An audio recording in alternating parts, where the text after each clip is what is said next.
नमस्ते दोस्तों। इस वीडियो को लाइक और शेयर भले ही मत करना, लेकिन अंत तक जरूर देखना। कल एयर इंडिया फ्लाइट नंबर 171 जो कि बोइंग का 787 ड्रीमलाइनर विमान था, गुजरात अहमदाबाद में दुर्घटनाग्रस्त हो गया। इस हादसे में जितने भी लोगों की जान गई, उन सभी आत्माओं की उत्तम गति के लिए मैं परमात्मा से प्रार्थना करता हूँ। कल जब मैं ये दुर्घटना और उसकी न्यूज़ देख रहा था तो मुझे बड़ा आश्चर्य हुआ कि भारतीय मीडिया इतनी अनरिस्पॉन्सिबल बिहेव क्यों करती है। जब भी कोई हादसा होता है उसको एक अवसर के रूप में क्यों देखते हैं लोग। जो ह्यूमन सेंस है, बेसिक सेंस, वो इन लोगों में क्यों नहीं है। हादसे के 2-3 घंटे के अंदर अंदर ही यूट्यूब पर और जगह जगह इनकी थंबनेल क्या क्या थी।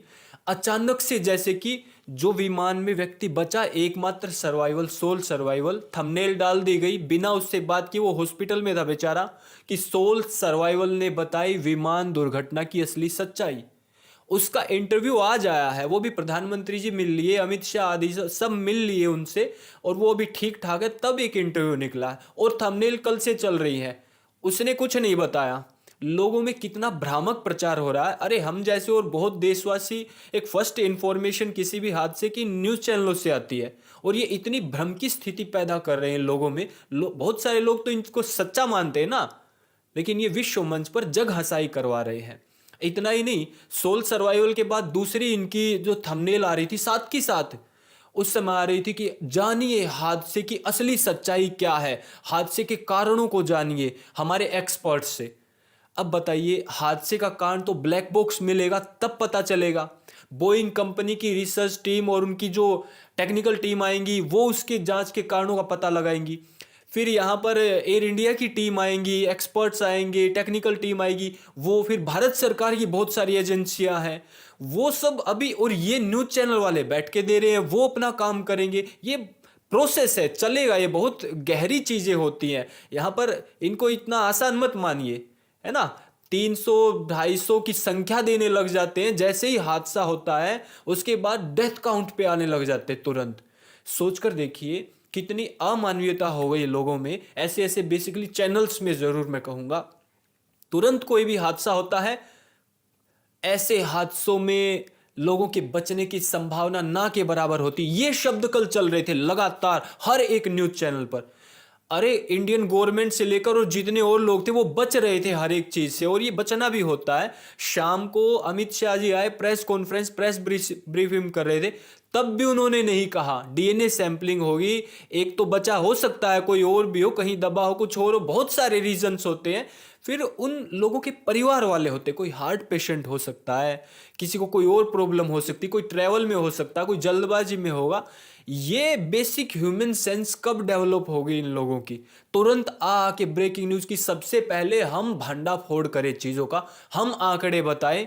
ये चीज मीडिया की क्रेडिबिलिटी को बहुत नीचे गिरा रही। मैं तो ये कहूंगा इंडियन मीडिया की क्रेडिबिलिटी, चाहे वो पहलगाम वाला हो, उसके बाद ऑपरेशन सिंदूर में भी इनकी क्रेडिबिलिटी डाउन गई थी, और उसके बाद अब इस हादसे में भी, और इससे पहले भी बहुत बार ये देखा गया है। और इसकी credibility, news channel Indian media की क्रेडिबिलिटी नीचे जा रही है। इसके कारण कुछ यूट्यूबर्स की क्रेडिबिलिटी ऑटोमेटिकली ऊपर हो गई है, जबकि वो ऑलरेडी बायस्ड हैं उसके बाद भी।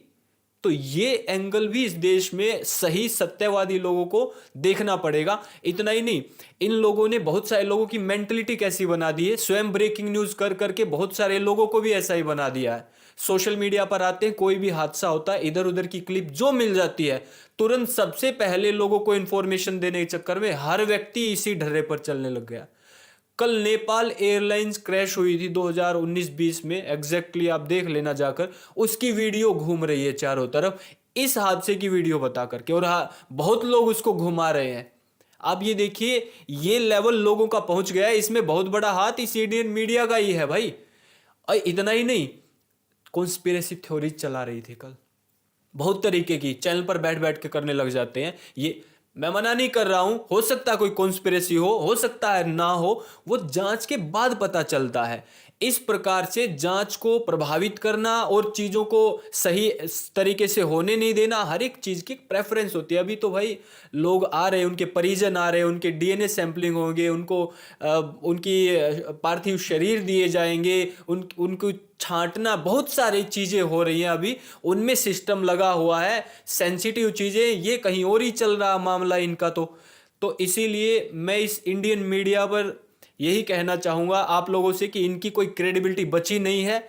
इनकी कोई भी बात पर तुरंत आते ही भरोसा मत करिए। और बहुत सारे ट्विटर पर भी लोग हैं, इधर उधर यूट्यूब पर भी कंटेंट क्रिएटर हैं, कोई भी चीज़ वो तुरंत बता रहे हैं। फर्स्ट इंफॉर्मेशन जो आ रही है उसको सच तो मानो ही मत, और शेयर तो बिल्कुल ऐसे मामलों पर, ऐसे हादसों पर बिल्कुल मत करें। ऑफिशियल कोई स्टेटमेंट है, केवल उसको आप बताना चाहें तो जरूर बताएं। मैं यही कहना चाहूँगा कि इस प्रकार की चीज़ों में एक हमें गिद्धों वाली विचारधारा की जमात में खड़े होने से बचना चाहिए। चाहे वो कोई भी हो, गिद्ध होता है ना, गिद्ध से तात्पर्य कि वो वेट करता है कि कोई मरे और फिर मैं उसको खाऊं। तो ये हादसों को अवसर में बदलते हैं, हादसों का वेट करते हैं। ऐसा लगता है कुछ लोग इस देश में ऐसे हो गए, एक जमात, एक क्लास पैदा हो गई है, और हम इस देश से प्यार करते हैं, सत्यवादी लोग हैं। ऐसे लोग आगे बढ़े, ऐसी चीज़ें हमारे देश में आगे बढ़े, ये देश को पीछे धकेलने वाली चीज़ है, हम पसंद नहीं करते हैं, और इससे हमारी विश्व मंच पर भी छवि खराब होती है। इतना ही कहूँगा। अगर आपको इस विषय में कुछ और पता चला हो या कुछ और आपको भी कुछ खराब लगा हो, कमेंट बॉक्स में जरूर डालकर बताइए। और आपके ही विचार यदि सच में ऐसे ही जैसे मैं बोल रहा हूँ, मैंने जो देखा आपने भी देखा है, तो दूसरों तक भी पहुँचाइए ये बात। ओम जय श्री राम, जय हिंद, नमस्ते।